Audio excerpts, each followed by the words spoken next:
सुसिद्ध महापुरुषों का है। साधक को प्रयास करना पड़ता है, इसलिए कभी निराशा को हृदय में जगह न दे। कभी मन निराशा दिखाए तो उसे डांट दे, हे व्यर्थ की बात करता है। गुरुजनों ने कहा है निश्चित निश्चित निश्चित मुझे प्रभु की अखंड स्मृति प्राप्त हो जाएगी, बस। और इसकी पूर्ति सत्संग की कृपा से, सत्संग का सानिध्य है, भक्तों का संग, तो बहुत जल्दी हमारा हृदय प्रभु की स्मरण से युक्त हो जाता है। प्रसंग में सुना श्री चंपा जो मीरा जी के जीवन में कैसे आई और कैसे ही वो दिव्य स्वरूप से उन्हीं के सामने उन्हीं के साथ रहते हुए अपने को जानने नहीं दिया। फिर बाद में अलौकिकता से ही श्री वृंदावन धाम में ही वे चली गई। अब श्री ठाकुर जी का आदेश हुआ कि तुम यहाँ से द्वारिका जाओ, प्रवास क्षेत्र भी कहते हैं ना, वहां के लिए प्रस्थान करो। तो प्रातःकाल ही सूर्योदय हुआ। श्री श्यामा श्याम से आज्ञा ली और पूरे परिकर के साथ, एक तो अपना उनका परिकर जो दास दासियां हैं, दूसरे अनेकों यात्री जन उनके साथ हो गए, अनेकों संत जन उनके साथ हो गए और द्वारिका की यात्रा के लिए चल दिए। 25 वर्ष श्री वृंदावन धाम में वास किया।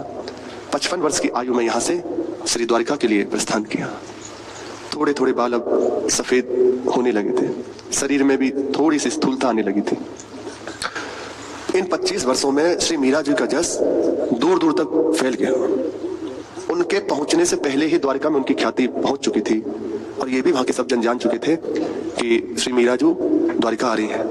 रास्ते में सत्संग कीर्तन प्रभु की सेवा करते हुए यात्रा हो रही है। तो पहले ऐसा कोई विशेष साधन नहीं था, पग यात्रा ही होती थी। चतुर्मास श्री मीरा जी ने रास्ते में ही किया। वे कह रही हैं थाने कारण बन बन डोल्या लिया जोगन राभे, लिया जोगन राभे, बीत्या चौमासा मासा, बीत्या पंडरी म्हारा केस, थारे कारण बन बन डोल्या लिया जो गन राभे। चतुर्मास करते हुए द्वारिका पहुंची। श्री द्वारिकाधीश का दर्शन करते ही पति है ना, अत्यंत प्रेम अवस्था उनकी हो गई। गाने लगी, उन्हीं के सामने नृत्य करने लगी। अद्भुत प्रेममय अवस्था देखते ही वहां पहुंचकर बहुत स्वागत सत्कार उनका हुआ। बहुत वहां के संत जन, वहां के प्रेमी जन, भक्त जन सब आते, उनका सत्संग करते, अपने प्रश्नों को भी रखते। तो एक क्षण में ही उनका दर्शन ही, यही महापुरुषों की विशेषता है, दर्शन करने से हृदय में जो जलन होती है वह शांत हो जाती है। हृदय में जो प्रश्न है वह सहज रूप से समाधान हो जाता है। ये महापुरुषों की विशेषता है। श्री काकभूषुंडी जी जहां विराजते हैं, वहां प्रवेश करते ही श्री गरुड़ जी का मोह भंग हो गया। उनके हृदय के सारे प्रश्नों का उत्तर बिना प्रश्न के ही मिल गया। दिव्य महापुरुषों की महिमा है। बहुत सब उनसे प्रभावित और है भी। गोमती की धारा का दर्शन करती, समुद्र को देखती और उन्हें प्रेम उन्माद हो जाता। द्वारिका में ज्यादातर श्री मीरा जी की अद्भुत विरह दशा रही, बहुत ज्यादा विरह में डूबी रहते। मिलने की लालसा हर समय उन्हें जलाती रहती। ज्यादा और कोई यहाँ दर्शन या लीलाएं नहीं हुई, विरह अवस्था का यहाँ वर्णन है। हर समय विरह में डूबी हुई उन्हें पुकारती रहती। एक एक बात प्रभु की याद से युक्त कर देती। याद है फिर भी उनका हृदय नवीन उत्कंठा से युक्त हो जाता।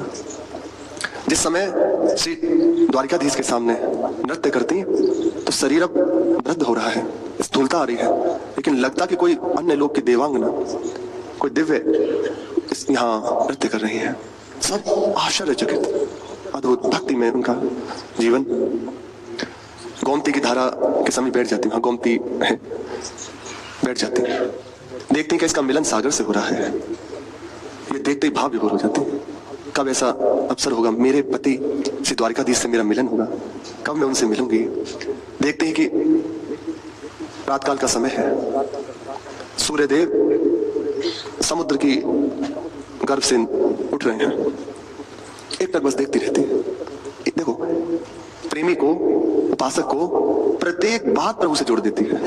और जिसका हृदय प्रभु से युक्त नहीं है, प्रभु के लिए तड़पता नहीं है, जिन्हें प्रभु से मतलब नहीं है, वे भागवतिक चीज देखते हुए भी प्रभु से विमुख हो जाते हैं। प्रभु को देखते हुए भी और कुछ और चल रहा है। और प्रेमी जन है, उपासक जन है, उनके हृदय की बात, संसारिक दृश्य देखकर भी उन्हें प्रेम उन्माद हो जाता है। घंटों देखती रहती वो सबसे ऐसे एक ऐसे ही संध्या को होता, जिस समय सूर्यदेव अपनी रश्मियों को बटोर कर वापस जाने लगते, बहुत विकल हो जाती है, बहुत विकल हो जाती है। एक अद्भुत हृदय में पीड़ा उठने लगती है, कैसे भी शांत नहीं होती। यही विरह की है बात है। विरहा विरहा संत जन कहते हैं, विरहा विरहा मत कहो, विरहा है शैतान। इसीलिए